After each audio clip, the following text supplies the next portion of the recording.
Wah, ini adalah salah satu cerita yang paling serem yang pernah gue bawain di sini. Beneran, sumpah, ini bener-bener serem banget. Yang suka cerita horor sini kumpul, yang penakut mendingan skip aja. Sekarang tuh gue lagi bener-bener bahagia sekaligus merinding ketakutan karena nemuin cerita ini. Cerita ini gue dapetin di salah satu thread di Kaskus SFTH. Oke, kita langsung masuk aja ke ceritanya. Cerita ini terjadi di tahun 1994 di daerah Jawa Tengah, tepatnya di desa Danumulyo. Ada suatu tragedi yang bikin semua warga di desa itu bener-bener ketakutan karena tiap malam mereka langsung masuk ke rumah, gak berani ada yang keluar. Tapi di saat yang bersamaan tetap ada orang-orang yang berkeliling ngeronda. Kebayangkan betapa mencekamnya saat itu. Semua cerita ini tuh bermula dari sebuah keluarga yang bernama keluarga Raden Sasmito. Keluarga ini tuh bener-bener kaya raya banget di sana karena mereka itu punya usaha kerajinan perhiasan dan juga punya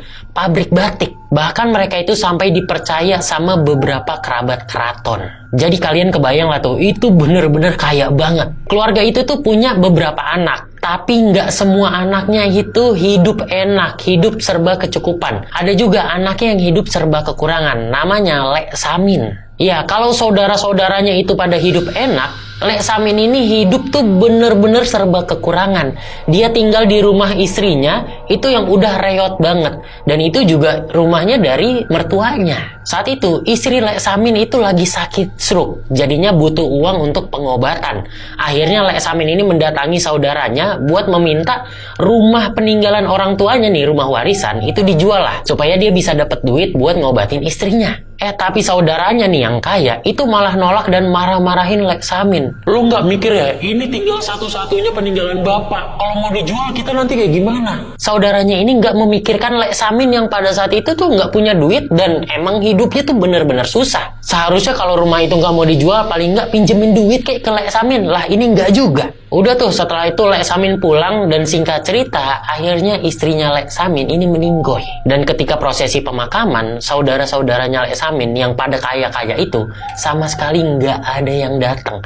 Padahal mereka juga ada yang tinggal di desa itu. Sepeninggalan dari istrinya, Lek Samin itu kelihatan kayak orang linglung. Dia sering bengong, terus juga tatapannya itu kosong. Lalu beberapa lama kemudian, teror mulai terjadi. Teror ini tuh terjadi kepada saudara-saudaranya Lek Samin, di mana saudara-saudaranya ini sering ngelihat Lek Samin itu berdiri di depan rumah mereka, menatap dengan tatapan mengerikan ke arah rumah mereka. Yang jadi masalah adalah Lek Samin itu kelihatan berdiri di rumah masing-masing saudaranya itu di saat yang bersamaan. Karena kesel Lek Samin ini kayak menyebarkan teror, ini saudara-saudaranya ini ngajak kepala desa buat ngegerebek Lek Samin. Lek Samin ini pengen dimarah-marahin. Tapi ketika mereka nyampe di rumah Lek Samin, mereka mendapati atau ngeliat sesuatu yang bener-bener mengerikan. Sumpah nih, gue merinding. Begitu mereka masuk ke rumahnya Lek Samin, mereka langsung mencium bau busuk yang bener-bener menyengat. Terus mereka juga ngelihat Lek Samin sudah terbungkus oleh kain kafan. Ya, Lek Samin udah berbentuk pocong. Dimana tubuhnya Lek Samin itu udah terbaring kaku di bawah amben atau di bawah bale. Di situ juga terdapat sesajen kembang, kemenyan yang nyala, dan juga beberapa hal-hal lain. Yang lebih ngerinya adalah ternyata nggak cuma ada satu pocong, tetapi di sebelahnya Lek Samin persis itu ada pocong lain.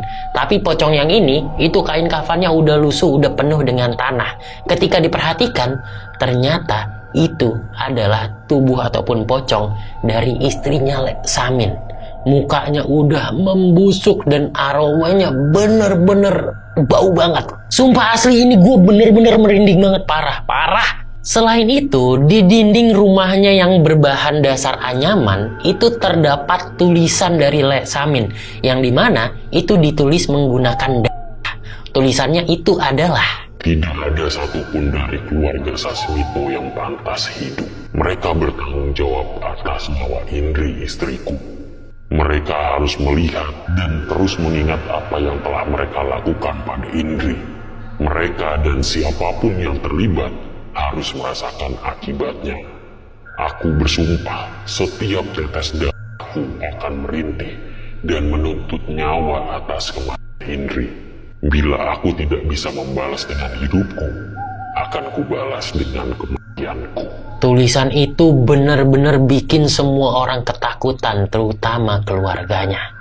Anjir, ini gue bener-bener merinding parah asli. Serem banget ini. Saat itu mereka itu bener-bener bingung. Kalau misalkan tubuh Lek Samin sudah mulai membusuk, berarti kan ini meninggoynya udah lumayan lama. Lah terus yang berdiri di depan rumah mereka neror ngelihat ke arah mereka, itu siapa?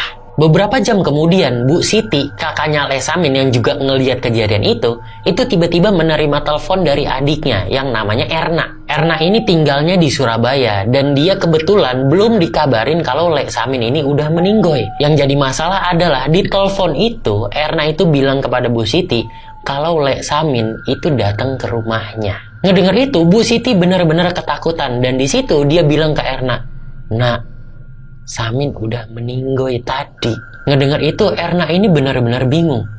Meninggoy? Lah ini sekarang nih pas lagi nelpon dia itu tatap-tatapan sama Lek Samin.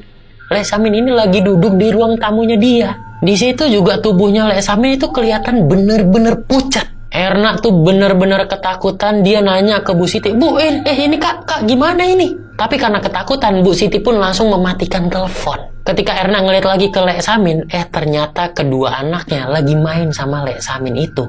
Erna pun langsung nutup telepon, dia langsung ngejar, ngambil kedua anaknya, ngajak ngejauh. Di situ anaknya pada bingung, "Bu, kenapa? Kan kami masih mau nih main sama Lek Samin." Tapi ibunya nggak jawab dan tetap menjauh. Saat itu Lek Samin memandang ke arah Erna dengan senyuman yang benar-benar mengerikan. Terus Lek Samin itu ngomong ke anak-anaknya Erna, "Nanti malam main lagi ya sama Pak Lek." Erna pun langsung balik badan ngajak anaknya itu masuk ke kamar. Begitu dia balik badan lagi, Lek Samin udah nggak ada. Malam harinya Erna itu bener-bener ketakutan. Suaminya udah berusaha menenangkan tapi tetap aja nggak bisa. Dia tetap takut. Karena dia nggak bisa tidur, akhirnya Erna ini memutuskan buat tidur ke kamar anaknya, buat nemenin mereka. Tapi ketika pintu kamar anaknya dibuka, dia tuh ngelihat sesuatu. Tepat di atas anaknya tidur di langit-langit, itu ada pocong. Pocong itu meneteskan suatu cairan yang mengenai anaknya, yang bikin anaknya itu ngigo-ngigo ketakutan gitu dua-duanya. Di situ Erna bener-bener takut banget, tapi sebagai seorang ibu, nalurinya itu ya keluar. Erna itu ngomong, "Jangan!" Yang bikin pocong itu tuh langsung nengok ke arah dia. Dan di situ Erna bisa mengenali wajah pocong yang udah hancur itu. Itu adalah saudaranya, Lek Samin. Setelahnya nggak cuma Erna yang diteror, semua keluarganya itu diteror, kakak-kakaknya, adik-adiknya, semuanya kena teror dan bener-bener tuh, serem banget terornya, tragis banget akhirnya. Ini adalah salah satu cerita terseram yang pernah gua bawain selama gua ngonten di TikTok ini ataupun dimanapun lah. Tapi karena cerita ini tuh panjang banget, jadi nggak bisa gue bawain semua. Mendingan kalian langsung baca sendiri aja threadnya di Kaskus SFTH. Linknya udah gue taruh di bio. Gue yakin lu nggak akan menyesal baca cerita ini. Sumpah. Oke, langsung main-main ya ke Kaskus SFTH. Linknya, link cerita ini udah gue taruh di bio gue.